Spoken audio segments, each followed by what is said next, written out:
Hey, so I'm going to give this pick a B. And the reason I'm going to give it a B is Baker Mayfield is a good player, but I can't sit here and say that he's the best player in the draft. And if I'm going to take a quarterback, typically I like to take a quarterback with special traits. Baker Mayfield is an outstanding college player. He does a great job of getting the ball out of his hands. He has been very, very productive. But look, he's under 6'1". He doesn't have world-class athleticism. And I really don't know if he has a big-time arm. It would be interesting to see how this plays. And I'm going to go all the way back to the summer. I compared Baker Mayfield to Tyrod Taylor. Now you got Tyrod and his clone in the same quarterback room. Let's see how that works out down the line. Hey, look, I absolutely love this pick for the New York Giants. And part of the reason I love it is because if Dave Gettleman and the Giants management, if they're committed to Eli Manning, they believe that he still has a few years of championship caliber football, then they need to do everything in their power to elevate his game. And the one way you can elevate his game is by giving him a dominant playmaker in the backfield. And I know people will focus on Saquon Barkley as a runner, but the way he's going to elevate Eli Manning is his ability to create mismatches out the backfield in the passing game. Now you have a lineup that features Odell Beckham Jr., Sterling Shepard in the slot, Evan Ingram at tight end, and a dominant playmaker in Saquon Barkley. You have a lot of easy one-on-one matchups that should make life easier for Eli Manning. Kurt, why don't you start us off with this pick, because you certainly know how beneficial it can be to play with a Hall of Fame caliber running back. Do you like what the Giants did here and how they are supporting Eli Manning moving forward? I think you love the pick. I mean, first of all, because of the talent that you're getting with the player. But, you know, I look at Eli Manning, and I know championship quarterback, but when they've won championships, they've played good defense, they've had a good running game, and Eli's been able to be a complementary piece, and he plays big at big moments, but he's not a guy that's going to go out and complete 70% of his passes and carry a team. So I love the move that we balance this up. Playmakers on the outside. Now you got a playmaker in the backfield. They've made some upgrades at the offensive line so they can protect him and they can run the football. I love the move. I think they've got a lot of good pieces. And as Bucky said, you believe in Eli Manning and he's still got a couple years left. This was the right move for the organization. Certainly. You know, I really, really like this pick. And part of the reason I like this pick is because of the kid that Sam Darnold is. We can talk about what he is on the field. And look, he's a gunslinger. He has athleticism. He can make plays off the script. But he's really a good dude, meaning that he has the right blue-collar mentality to help continue the culture change that's going on in New York. When you saw Jamal Adams come in, you saw the attitude change on defense. Where Sam Darnold's this kind of guy. This is a blue-collar kid, a kid that was a linebacker and wide receiver during his time in high school. So he doesn't have some of the pretense that some quarterbacks have. I believe he's going to be a guy that understands how to handle the pressure of playing in New York. He's going to go about his business, and he's not going to worry about the fanfare of being a celebrity.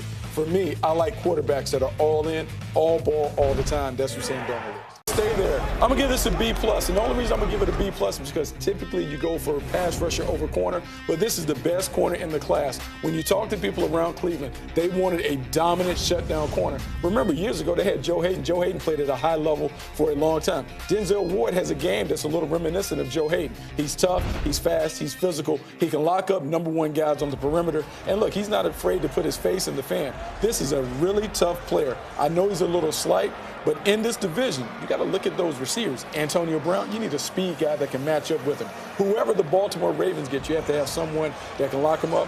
A.J. Green and some of the other guys, John Ross. Denzel Ward can go toe-to-toe with all those guys. Good pick for the Cleveland Browns. Yeah, no doubt. Oh, I give this an A+.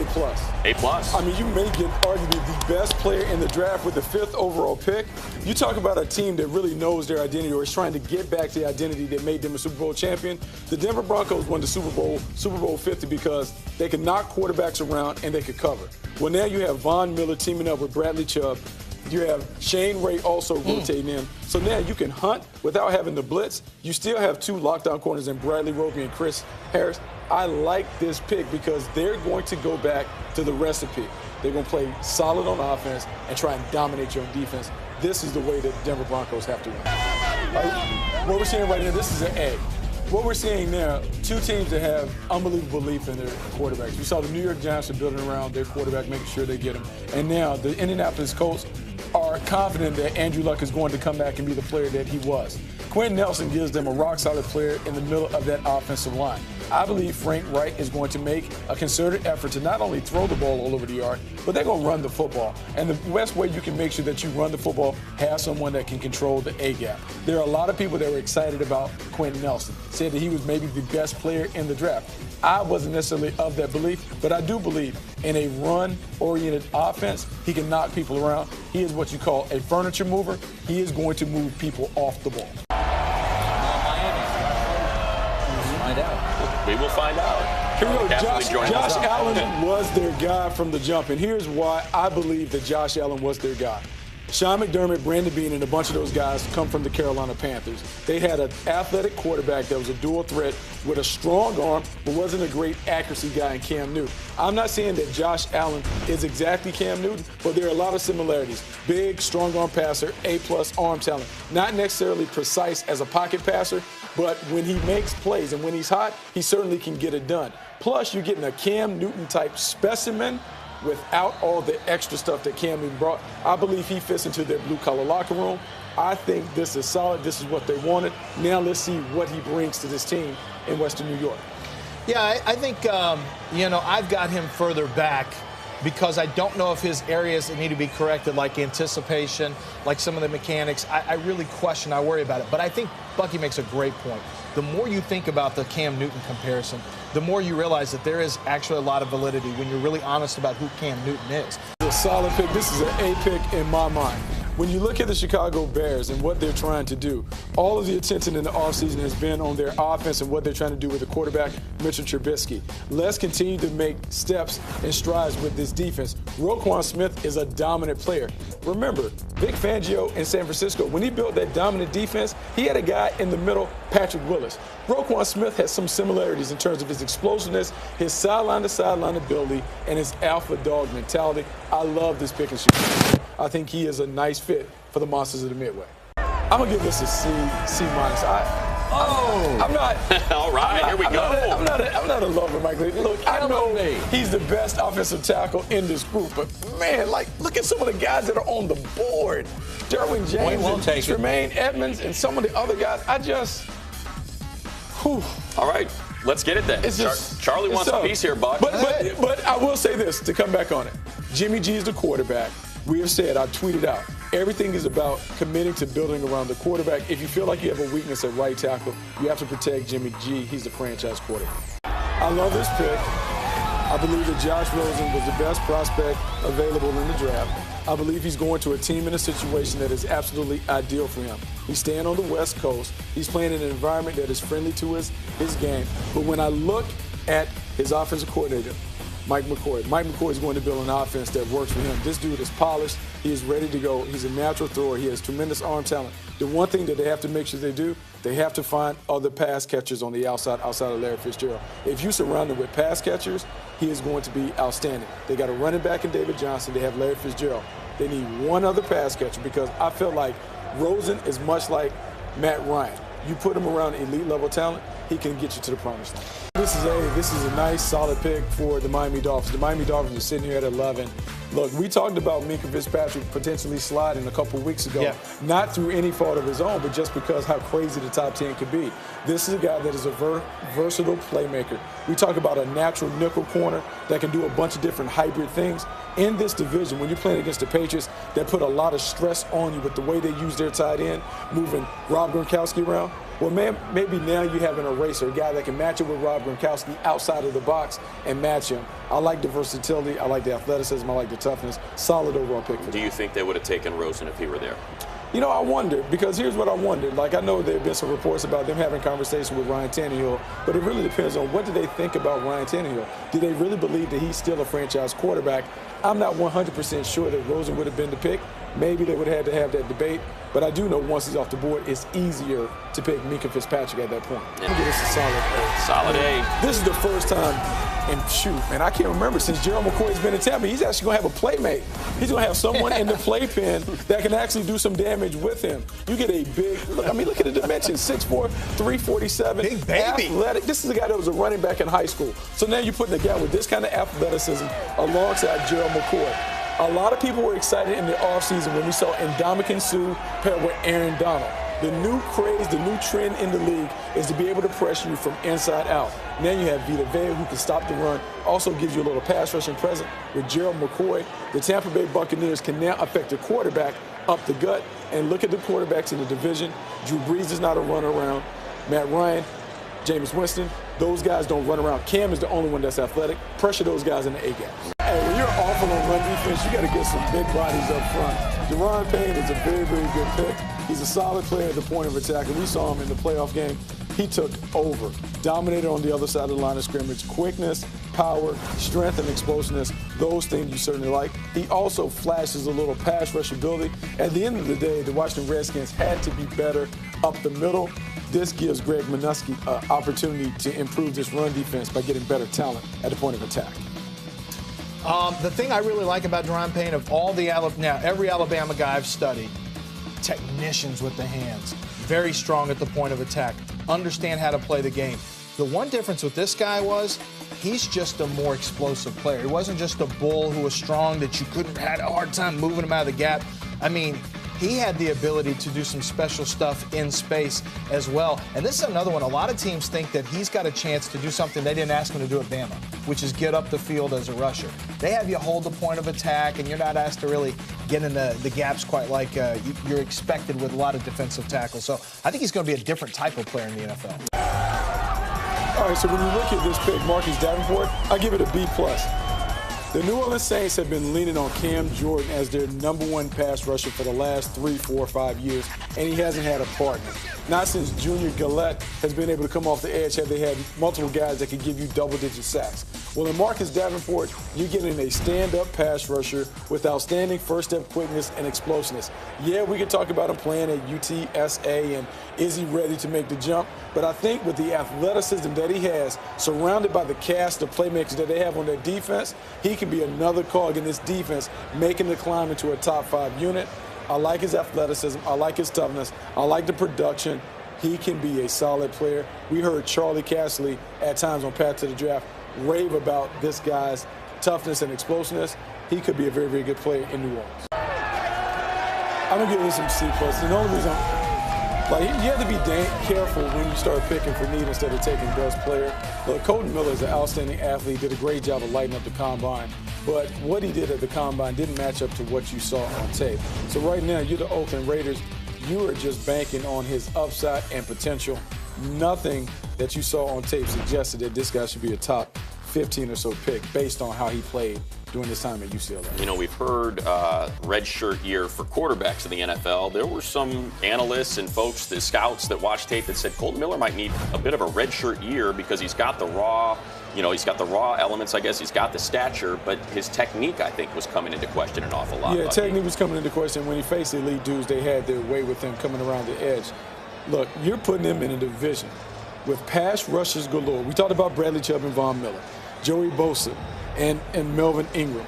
I mean, you still have Justin Houston to still deal with, tough. Huge need. Hey, this is an A+. This is A+ because it's a great pick. They got a player that some thought was a top 5 player at 16. They moved up to get him. And not only can he do all the things on the field, we see the versatility, athleticism, whether he plays outside or moves inside. Sean McDermott and Brandon Beane are trying to create a culture in Buffalo that is one with a bunch of blue-collar players. He fits that. He's a hard-hat and lunch pail guy. He's a worker bee off the edge. He's young. You talk about being 20 years old. Another rock-solid player to put in there. Buffalo ended the drought last year. First time went to the playoffs in 17 years by adding a bunch of solid players that are just about ball. This is another player like that. You mentioned, Charlie, you had him rated awfully high on your list. Why? What is it you like about him? He was my #1 rated linebacker. Instincts. This guy's got excellent instincts. Okay, this guy's got the speed and athletic ability to go sideline to sideline, to cover. I thought he could play downhill against the run. I liked his ability to blitz. Some people say he can play outside. I've seen him play inside. Leave him inside, and he'll go to the Pro Bowl. Big need for the Bills, too. Smart play by the Bills trading up together. Interesting the Ravens trading back because he's on the board. James is on the board. Derwin James. Calvin Ridley's on the board. A need for a wide receiver. Alabama general manager Ozzie Newsome there. Fascinating what the Ravens are going to do here in the 20s. Well, as they trade back, here's why they decided to trade back. Here are the details of that trade as Buffalo jumps from 22 to 16. And Baltimore gets a third-round pick out of it, number 65 overall, while Buffalo receives the fifth-round pick of the Ravens. So they jump from the fifth to the third. They move back 6 spots.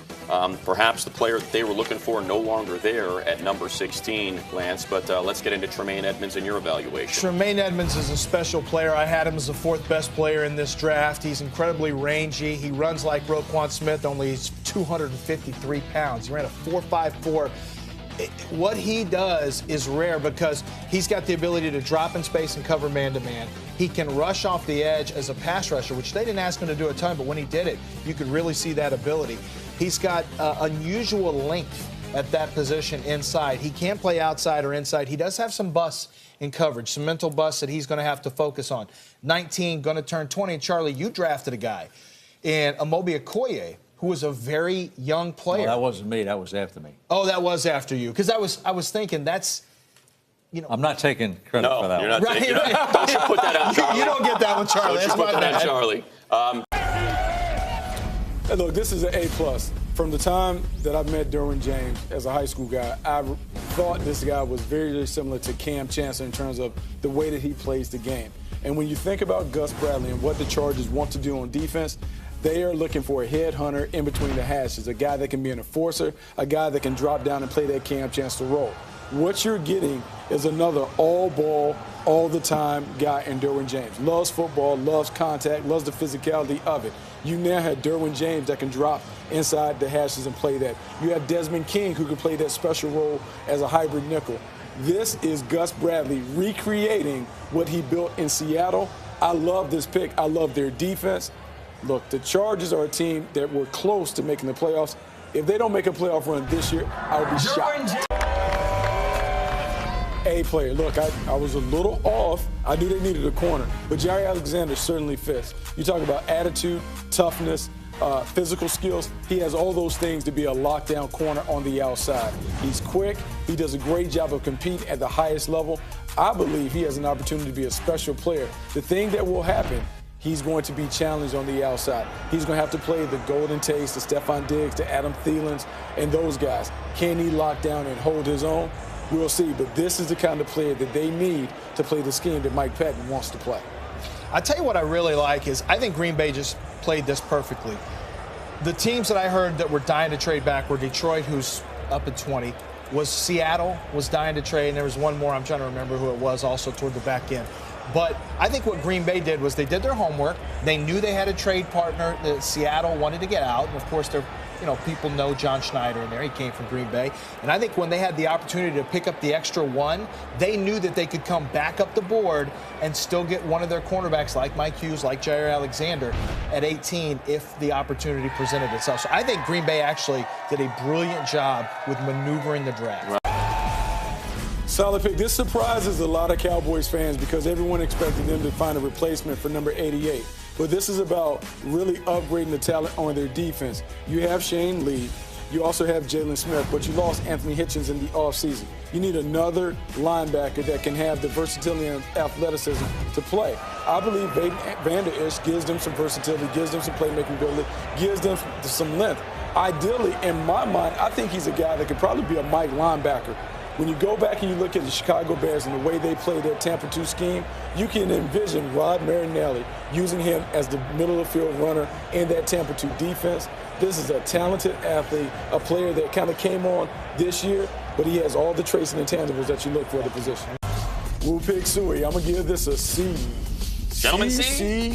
Gentleman C or a summer school C? Yeah, summer school C. Okay. A summer school C. Look, I'm not going to bag on the player too much, but I don't know. I felt like there were better players on the board. We had James Daniels. We still have Hernandez. We still have all those interior guys that we've talked about for so long. Well, you got Billy Price, whose doctor said he's going to make a full recovery. According to Pro Football Focus, this guy graded out well. I think he's one of the highest rated. But when I look at him on tape, he's not a guy that necessarily finishes. Plays the pivot, does a good job of making initial contact. But I didn't see a great finish. And I just don't know if he's going to be able to bully some of those defensive tackles that are inside. Solid, sticky player. I like it, don't necessarily love it. OH. I-O. Back-to-back centers, Buck. Back-to-back. So look, prior to his injury at the Combine, this is a guy that was rated as the best center in my estimation. I thought he was tough. I thought he was solid. I thought he did a great job of moving and climbing to the next level. Because he has some versatility, not only as a center, but as a guard. Man, I don't like that individual picture, though, the little bald head. It's kind of a little scary, huh? But he's a solid player, 55 consecutive starts. You're getting a very experienced pivot. The Cincinnati Bengals are remaking their offensive line. They want to be more of a power-running team with their new O-line coach. He fits the mold. Look, this is a solid pick. Mike Vrabel, Bill Belichick were at Alabama's pro day. So the Titans had to make a move to make sure they got the linebacker that they wanted. What you're seeing, the Tennessee Titans want to have a rock-solid blue-collar defense. Rashaan Evans is an instinctive playmaker inside. Does a great job of running from sideline to sideline, but he also gives them some pass-rushing presence on the inside. Physical player, violent, does a great job of working with his hands. More importantly, he is a thumper. I think the Titans needed a little more in between. He got off to a little bit of a late start with his career. A lot was expected of him as a pass rusher. Made the move on the inside, and it really took off. He will play hurt. There were times that he was injured, and he talked about it. He will play hurt. He's a tough guy. You got to be if you're going to play for Nick Saban at Alabama. But he also gives the Tennessee Titans the ability to play inside as an inside linebacker. He can play will, or he can give you a rush option on sub packages where you drop him down. Here you go. I'm going to give this a solid B+. Because when you look at the Patriots and what they've been able to do, they accumulate nice pieces on the offensive line. This is a guy that played tackle at Georgia, but I think he's going to project inside just because of the height. He survived out there outside, but I believe he'll be a nice guard. When you think about the Patriots normally place a premium on versatility. I think his versatility will allow him to play multiple spots along that offensive line. DJ, we heard he might be making his way up, Buck. Wow. First receiver selected, DJ Moore. First receiver, look, there's a lot of momentum building. I'm just a little surprised that the Carolina Panthers took a receiver because they traded for Torrey Smith. They had Devin Funchess. They still have Greg Olsen. I was thinking maybe a tight end was in the ranks. But look, DJ Moore is a guy that really came on like game busters, played with a bunch of different quarterbacks during his time in Maryland. What he is, he's a playmaker. He's physical, he's tough, he's great with the ball in his hands. Not necessarily the polished route runner, but he's kind of one of those guys that you got to get the ball in his hands and let him go to work. If you go back and you look at when they've been at their best, those are the kind of receivers that play for them. Our own NFL Network colleague, Steve Smith, when he came into the league, he wasn't necessarily a polished route runner, but what he was an explosive, a dynamic playmaker. DJ Moore is kind of in that mold. This is a really, really good pick for the Baltimore Ravens. I'm going to give it an A-. If you think about Joe Flacco, and you think about the struggles that Joe Flacco has had, they are tied to the loss of a dominant player in the middle of the field. When Dennis Pitta went out, you saw Joe Flacco's game kind of go down. In Hayden Hurst, you get a complete tight end, a guy that not only can block, but he can make the plays down the middle of the field. He catches it. He's a true wide tight end. For Joe Flacco, a guy that struggles at times with his accuracy, you need someone that can really work the middle of the field inside the numbers. This should help him become a more efficient passer in the passing game. I mean, no. Ooh, I love it. Big A. Not a plus? Is that A for Alabama? I love it. I love this pick. I love what you can do with Calvin Ridley. Remember, when the Atlanta Falcons were at their best a couple years ago with Kyle Shanahan, they had 4 receivers that could give you work. They had Julio Jones and Mohamed Sanu. They had Taylor Gabriel. And then, the little guy from East Carolina.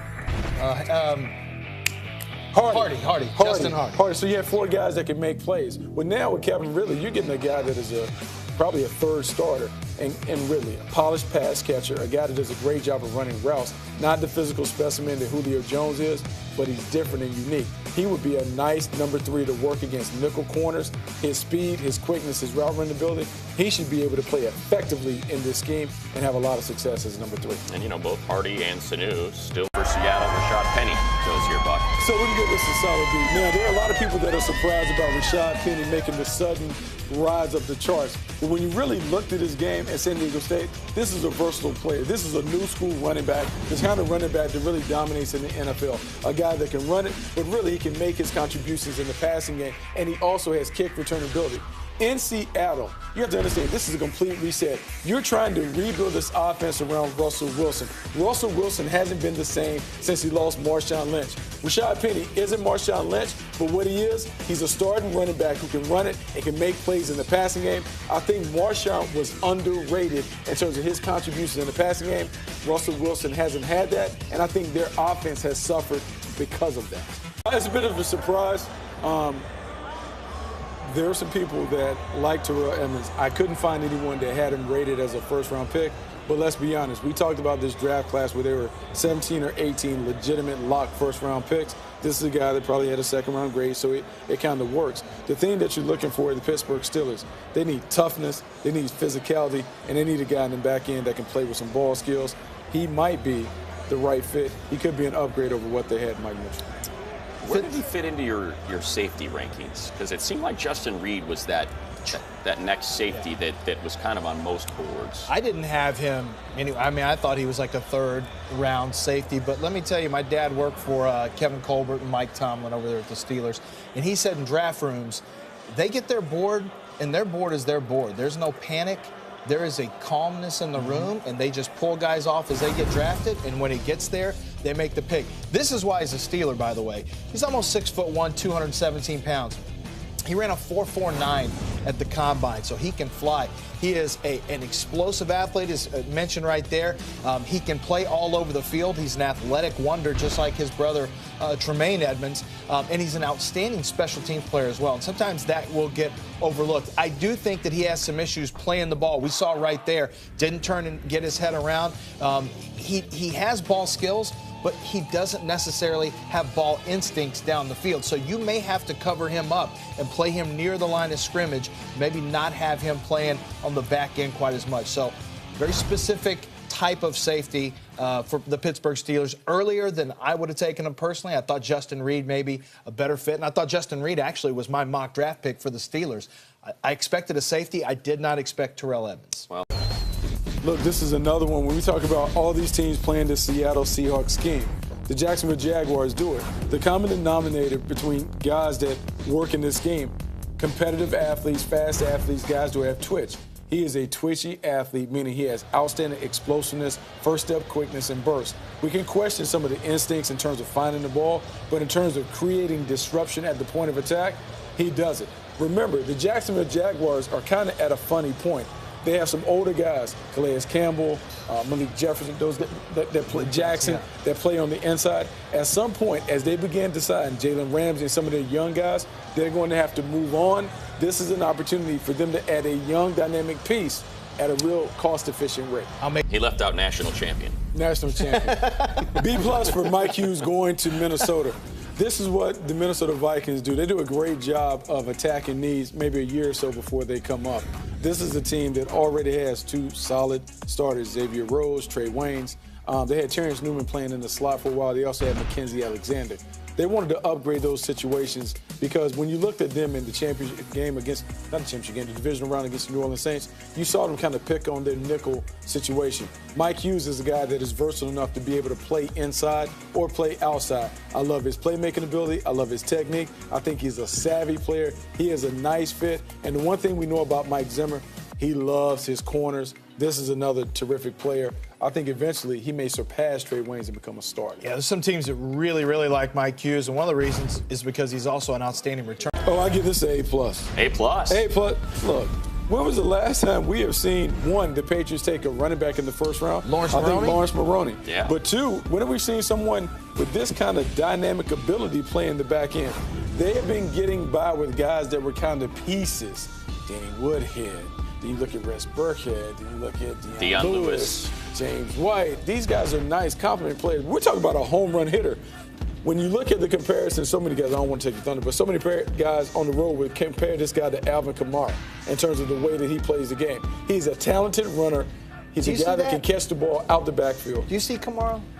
Maybe a little bit. I think maybe because Alvin Kamara is kind of the soup de jour. Yeah, I don't see Kamara. What I see is a guy that you need physical, That's fine. Let's strap it up and go. Let's swap paint. You need me to show you a little wiggle? I can do that. What he is, though, is he's all about football. I mean, he's serious business downhill. He sees it. He goes. There's no dancing. There's not going to be many negative yardage plays. And he's a complement to the other type of running backs they have. And the Kamara thing also a product of, I mean, you want to talk about measurables, and not only just physically, stature-wise, but combine measurables. They're almost identical. They are the exact same height. They're the exact same weight. They have the exact same vert, broad jump.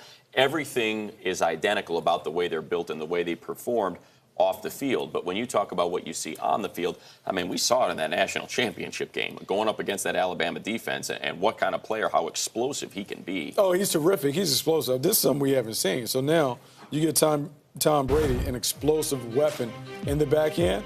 Oh, he goes right to the front of the line. Like, this guy is terrific out of the backfield, catching the ball, more juice than any of those players that are there. Yeah. And then you talk about the toughness and physicality. It's been a long time since the Patriots have had a guy that they can just keep on the field the entire time. I'll go all the way back. He's not this guy, but think about what Kevin Falk was for about 12, 13, 14 years for the Patriots. A guy that always had a role. Sony Michel has that kind of potential and talent. One thing I do want to mention, he's got a little bit of a knee concern where there have been some teams that question how long he will play, but they say he's very healthy now. Money, you're a college football guy. What's the grade, Buck? Oh, we can give it an A. And the only reason we'll give it an A because they set it up to get the guy. They took him at the right value. They took him at the bottom of the first round where they knew they could get him because it wasn't going to be a high market for his services. Secondly, they have a coaching staff that is very, very familiar and comfortable dealing with these kind of dual athletes, dual threat quarterbacks at the position. Marty Morwick, Greg Roman. Marty Morwick dealt with Michael Vick, Donovan McNabb. Greg Roman dealt with Colin Kaepernick, and we saw them play at a high level. Then you look at RG3 being there to be the backup quarterback. We've always said the biggest knock about having a system with a dual threat quarterback, if he gets hurt, then what? Well, now you run the same thing with RG3. Joe Flacco is the starter. He may be the starter for the next year or so. But Lamar Jackson is going to usher in a new era in Baltimore. This is an organizational pick because you have to be committed to building the whole squad around Lamar Jackson.